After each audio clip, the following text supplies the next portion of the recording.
Oke, Assalamualaikum warahmatullahi wabarakatuh. Kita sekarang akan membahas tentang dana penetapan khusus. Nah, di sini ada pengertian dana penetapan khusus, yaitu dana yang dibentuk oleh suatu pemerintah untuk mempertanggungjawabkan aktivitas penetapan khusus yang bermanfaat bagi sekelompok warga negara tertentu atau bagi sekelompok warga negara tertentu dan pemerintah. Nah, di dalam dana penetapan khusus itu terdapat aktivitas penetapan khusus ya, baik yang bersifat jasa maupun yang bersifat proyek. Nah, umumnya ini bermanfaat bagi sekelompok warga negara tertentu saja. Tapi tidak menutup kemungkinan juga bermanfaat bagi pemerintah yang melaksanakan aktivitas tersebut.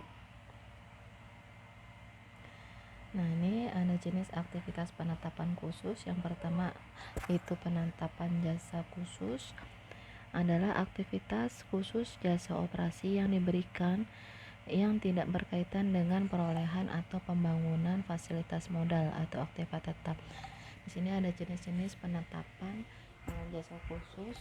Yang pertama ada perlindungan polisi khusus, pembersihan kotoran-kotoran akibat badai, pembersihan salju, pembersihan jalan, dan penerangan jalan.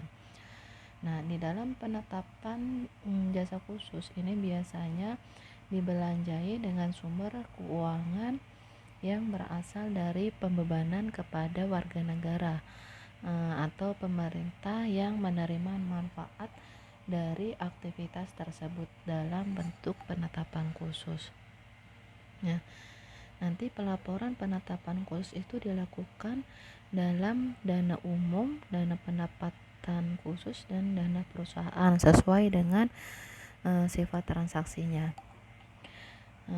Apabila transaksi penetapan jasa khusus merupakan aktivitas umum yang dilakukan oleh pemerintah umum, maka diakuntansikan dalam dana umum dan dana pendapatan khusus.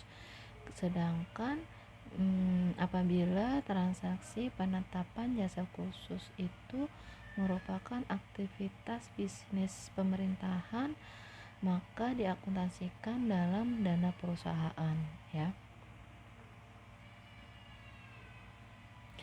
Lalu yang kedua, di sini ada proyek penetapan khusus. Adalah aktivitas khusus yang menghasilkan aktiva tetap baru, tambahan atau pertambahan nilai, manfaat, dan atau keindahan aktiva lama. Jenis-jenis proyek penetapan khusus ini contohnya adalah pengerasan dan pelebaran jalan, perbaikan jalan, trotoar, lalu pembangunan tempat parkir, pembuatan penyaluran air, dan pembuatan gili-gili dan selokan.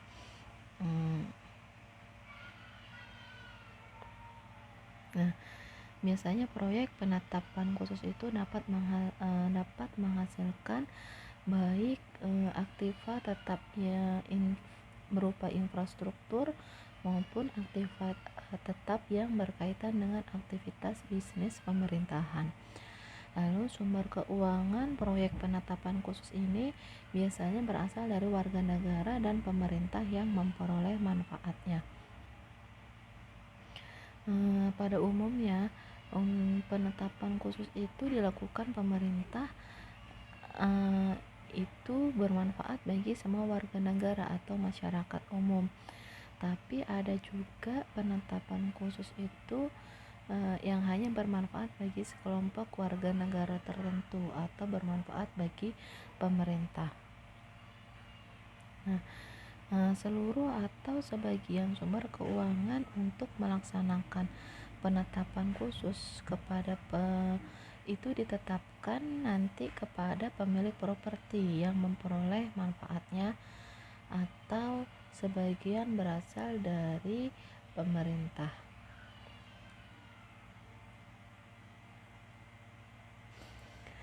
Di sini ada deskripsi dana penetapan khusus tradisional.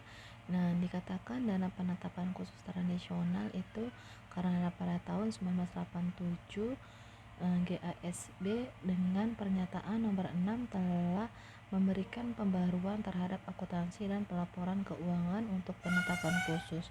Akuntansi dan pelaporan dana penetapan khusus tradisional merupakan kombinasi dari dana proyek modal dan dana pelunasan utang. Maka terdapat dua tahapan pokok aktivitas. Yang pertama tahap pembangunan proyek dan yang kedua adalah tahap pelunasan utang.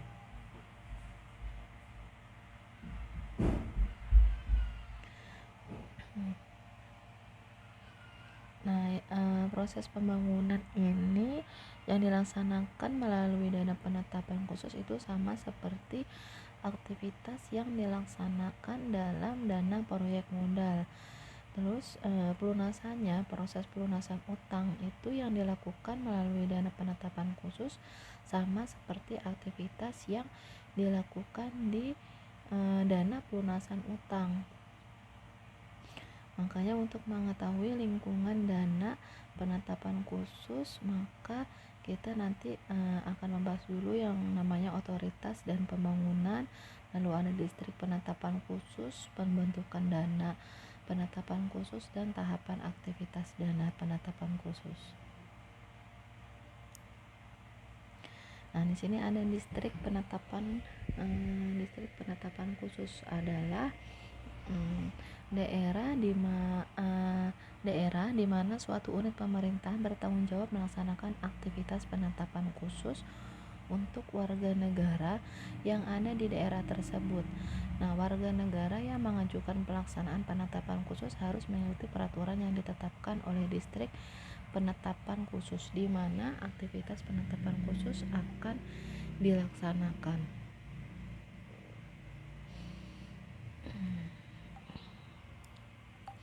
Itu yang distrik penetapan khusus.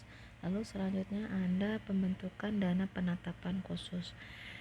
Nah, pembentukan dana sangat bergantung pada aturan distrik penetapan khusus.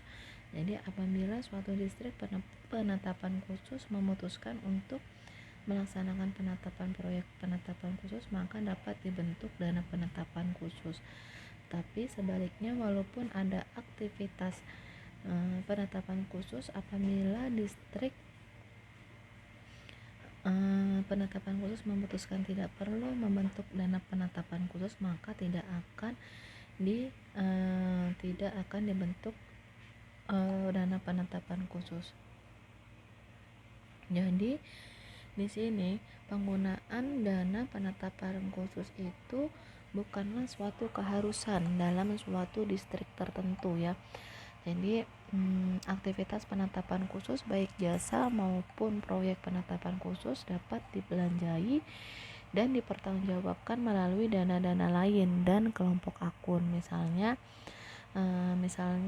pembangunan proyek penetapan khusus itu dilakukan melalui dana proyek modal dan membebankan kos yang terjadi kepada warga negara yang menerima manfaat tersebut.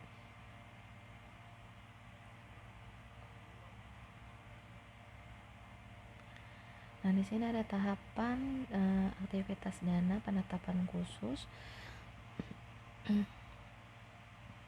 Jadi kan di sini dana penetapan khusus itu adalah kombinasi antara dana proyek modal dengan dana pelunasan utang.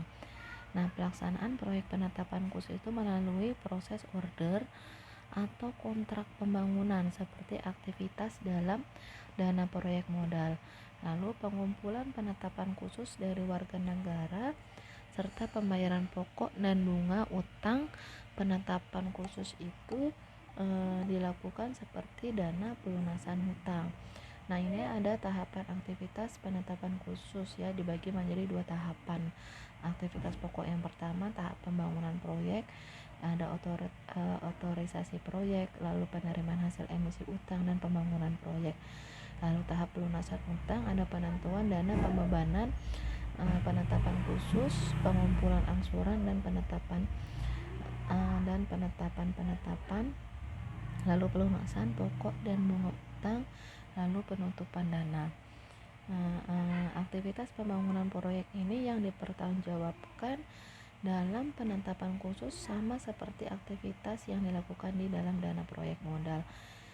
Dalam tahap ini dilakukan dulu tadi yang pertama yang otorisasi proyek, penerimaan sumber keuangan, dan emisi hutang.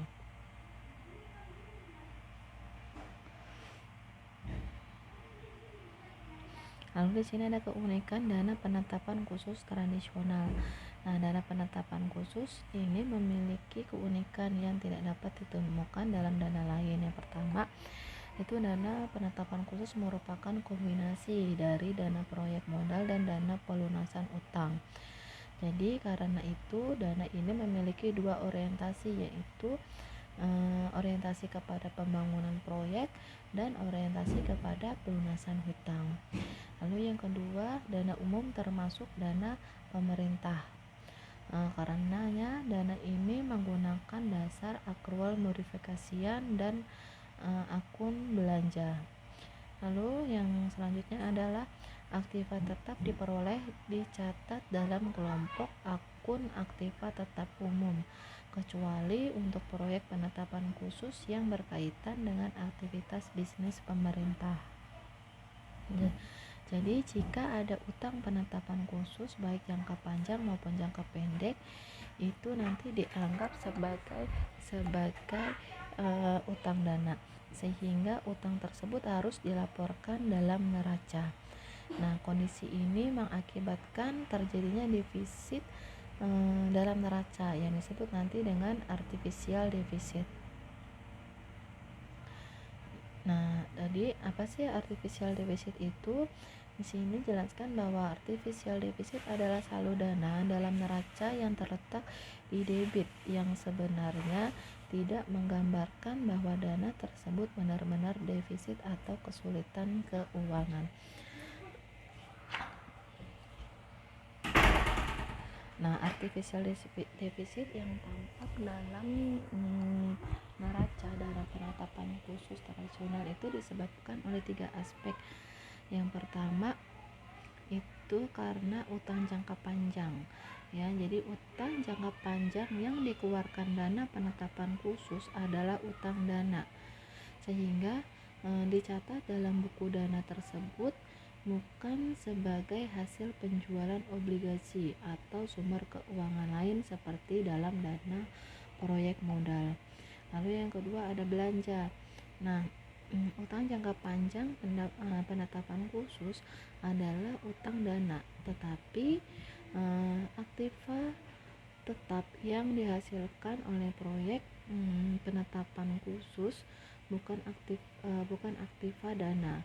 Nah, aktiva tetap itu nanti dicatat dalam kelompok akun aktiva tetap umum, bukan dalam dana penetapan khusus. Karena itu nanti konsekuensinya adalah dana yang dikeluarkan untuk proyek diperlakukan sebagai belanja, bukan sebagai aktiva. Lalu yang ketiga ada pendapatan. Nah, penetapan khusus yang dibebankan kepada warga negara itu biasanya dibayar dalam bentuk angsuran, ya, dengan jangka waktu yang cukup lama. Nah, angsuran yang dilakukan mulai dari periode awal proyek dibangun atau mulai dari periode proyek selesai sampai dengan jangka waktu yang ditentukan. Nah, dana penetapan khusus ini menggunakan dasar akrual modifikasian, sehingga nanti pendapatan diakui pada saat terukur dan tersedia. Pengertian tersedia di sini adalah dapat dikumpulkan segera atau dalam 1 tahun anggaran untuk melunasi hutang. Maka dari itu tidak seluruh angsuran penetapan khusus tidak dapat diakui sebagai pendapatan pada saat ditetapkan, ya. Lalu selanjutnya di sini proses akuntansi dana penetapan khusus. Yang pertama, pengendali aktivitas dana penetapan khusus itu dilakukan melalui aturan hukum setiap pemerintah lokal atau distrik. Jadi penetapan khusus yang mengotorisasi pembangunan proyek seperti misalkan Dalam dana pemerintahan, anggaran merupakan bagian integral dari pembukuan dana penetapan khusus. Lalu selanjutnya di sini fokus pengukurannya adalah tersedianya sumber yang dapat dibelanjakan.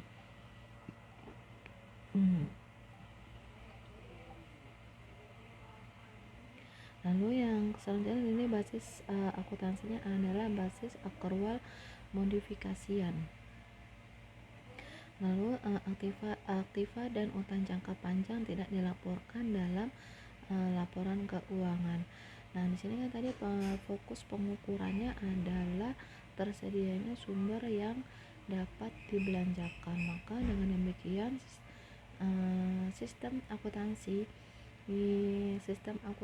yang digunakan itu dirancang agar mampu untuk menyediakan informasi tentang penerimaan dan pengeluaran sumber keuangan ya. Jadi konsekuensinya nanti adalah tidak ditemukan aktiva tetap dalam laporan keuangan dana penetapan khusus. Nah, lalu selanjutnya ada basis akuntansinya adalah akrual modifikasian. Dengan demikian, saat pengakuan pendapatan dan belanja sama seperti dalam akuntansi dana pemerintahan. Nah, penggunaan basis akrual modifikasian ini dalam dana penetapan khusus menimbulkan masalah ya, yaitu saldo dana dalam neraca berada di debit atau defisit. Nah, nanti kondisi ini dapat terjadi karena saat belanja terjadi itu periode awal konstruksi proyek, sementara itu pendapatan diakui selama umur dana. Nah, di sini ada jurnal anggaran. Oke, sebagai contoh di sini kontrak konstruksi ditandatangani oleh pemerintah dengan kontraktor PT Bumi Persada dengan harga kontrak 115 juta rupiah. Disepakati bahwa warga negara yang memperoleh manfaat akan membayar semua kos proyek dengan angsuran penetapan khusus selama 10 tahun yang akan datang. Ditambah dengan bunga angsuran yang ada, penetapan khusus ditentukan sebesar 11.500.000 rupiah setiap tahun yang digunakan untuk melunasi pokok obligasi. Sedangkan bunga angsuran yang dibayar oleh warga negara digunakan untuk membayar bunga obligasi yang masih beredar. Di sini ada prosedur pencatatannya.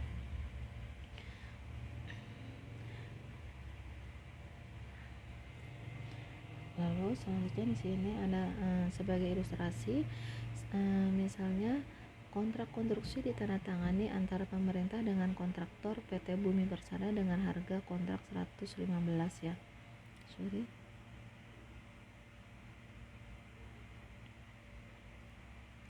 Ini tadi udah ya, sudah saya bacakan. Lalu kita langsung ke jurnalnya. Di sini jurnal untuk mencatat anggaran. Apabila ditetapkan anggaran dengan jumlah taksiran pendapatan sebesar 25 juta dan apropriasi sebesar 116 juta 380,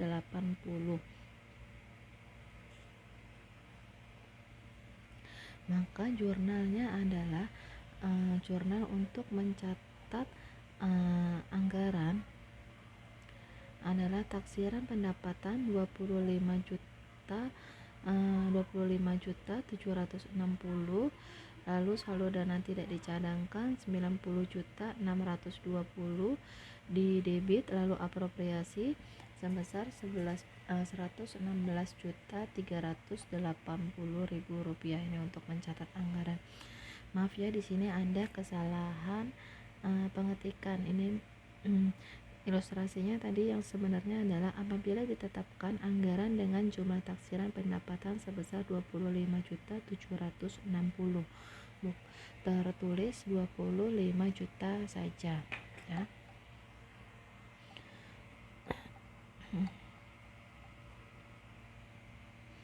Lalu di sini ada jurnal operasi ya. Nah, apabila pemerintah sudah menentukan penetapan khusus kepada warga negara yang akan memperoleh manfaat proyek yang dilakukan, maka dapat diakui piutang dan pendapatan untuk angsuran yang akan jatuh tempo dalam 1 tahun anggaran.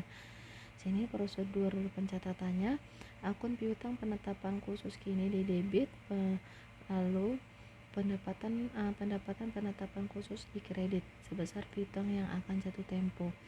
Lalu akun piutang penetapan khusus ditangguhkan di debit dan akun pendapatan ditangguhkan di kredit sebesar piutang yang akan jatuh tempo.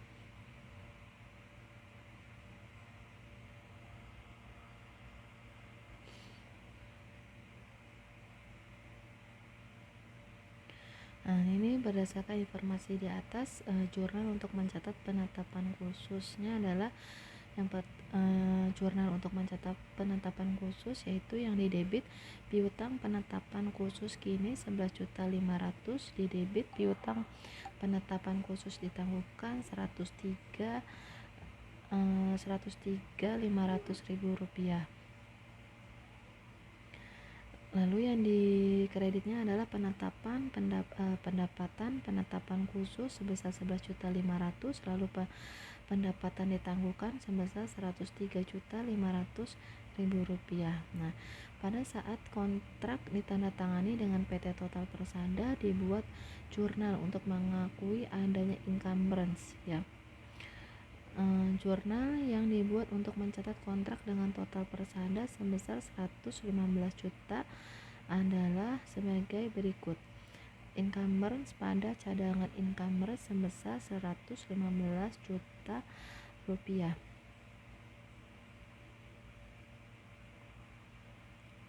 Lalu ada obligasi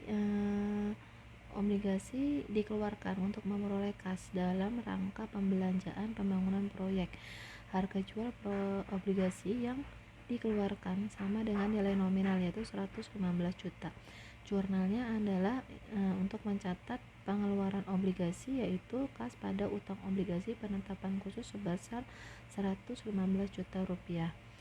Lalu transaksi selanjutnya, kas yang diterima pemerintah dari penjualan obligasi biasanya tidak segera digunakan untuk membelanjai pembangunan. Agar kas lebih produktif, maka pemerintah dapat menggunakan kas yang menganggur tersebut untuk investasi surat berharga jangka pendek.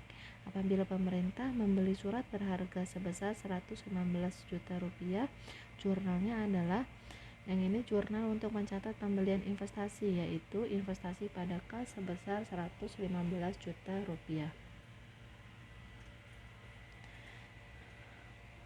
Lalu transaksi selanjutnya, kontraktor menyerahkan tagihan kepada pemerintah sesuai dengan tingkat kemajuan pembangunan atau termin yang ditetapkan sebelumnya.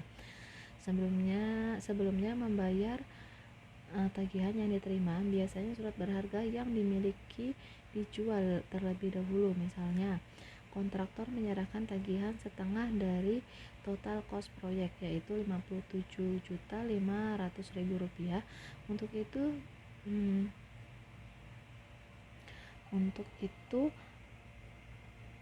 berharga dengan kos 57.500.000 dijual dengan harga 59.800.000 rupiah. Cadangan jurnal yang diperlukan adalah yang pertama, cadangan encumbrance pada encumbrance ini untuk mencatat pembalikan encumbrance sebesar 57.500.000.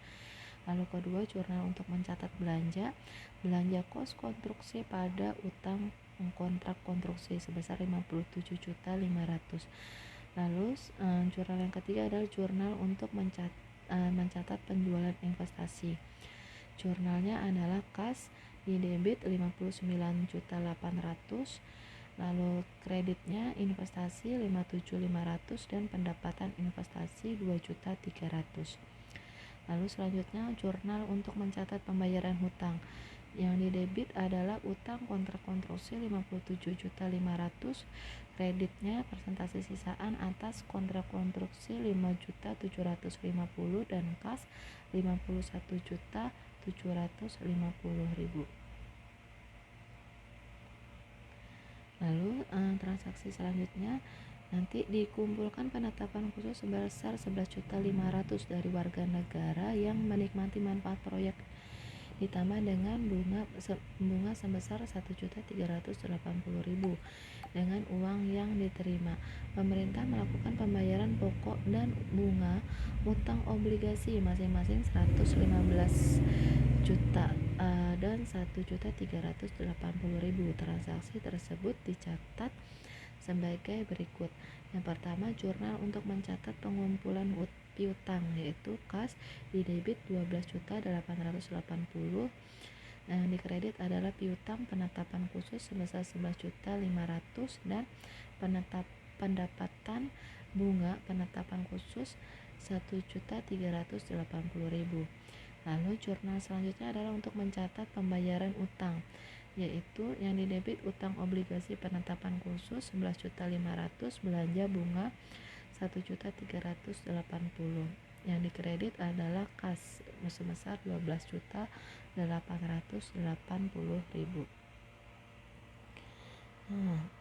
Transaksi selanjutnya di sini pemerintah melakukan pembayaran tagihan yang terakhir sebesar 75 juta.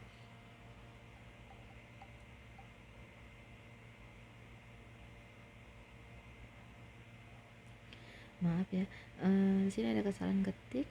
Pemerintah melakukan pembayaran tagihan yang terakhir sebesar yang terketik adalah 75 juta, yang sebenarnya adalah 57.500.000. Untuk itu surat berharga dengan kos 57.500.000 dijual dengan harga 62.100.000 rupiah. Nah, di samping itu pemerintah juga membayar persentase sisaan seluruhnya, yaitu 11.500.000 rupiah. Jadi transaksi tersebut dijurnal sebagai berikut. Nah, di sini ada jurnal untuk mencatat pembalikan incomers. Jurnalnya adalah cadangan incomers pada incomers sebesar 57.500.000. Lalu jurnal untuk mencatat belanja kos konstruksi pada utang kos konstruksi sebesar 57.500.000. Lalu jurnal untuk mencatat penjualan investasi adalah kas didebit 62.100.000, investasi pendapatan investasi 57.500.000 dan pendapatan investasinya 4.600.000 di kredit. Lalu jurnal untuk mencatat pembayaran persentase sisaan. Jurnalnya adalah persentase sisaan atas kontrak konstruksi pada kas sebesar 11.500.000. Lalu jurnal untuk mencatat pendapatan, yaitu pendapatan ditangguhkan pada pendapatan penetapan khusus sebesar 11.500.000 rupiah.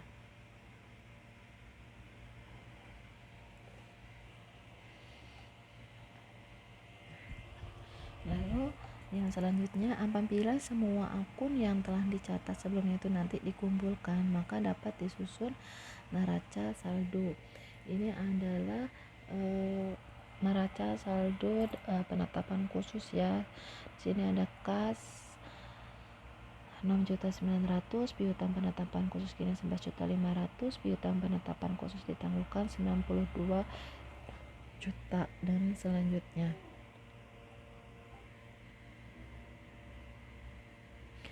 Lalu setelah membuat neraca saldo, maka ada proses penutupan dana penetapan khusus. Yang pertama di sini adalah jurnal untuk menutup belanja.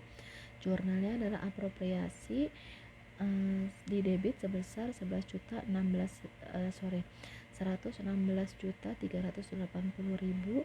Lalu ada kreditnya ada belanja bunga 1.380.000 dan belanja kos konstruksi 115 juta rupiah. Lalu jurnal untuk menutup pendapatan yang didebit ada pendapatan penetapan khusus 23 juta, pendapatan investasi 6.900.000, pendapatan bunga pendapatan khusus penetapan khusus 1.380.000.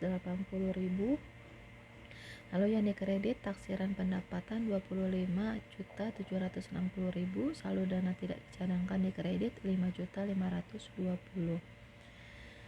Setelah dilakukan penutupan, maka dibuat laporan keuangan. Yang pertama ada laporan pendapatan, belanja, dan perubahan saldo dana. Ya, ini adalah tampilan dari laporan keuangannya.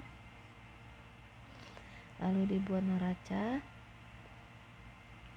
Nah, pada akhir tahun anggaran, aktiva yang diperoleh itu harus dicatat dalam kelompok akun aktiva tetap umum. Nah, jurnal untuk mencatat aktiva dalam kelompok akun aktiva tetap umum ini adalah jalan yang sudah diperkeras di debit sebesar 115 juta rupiah dan kreditnya adalah investasi dalam satu dari penetapan khusus sebesar 11 juta 115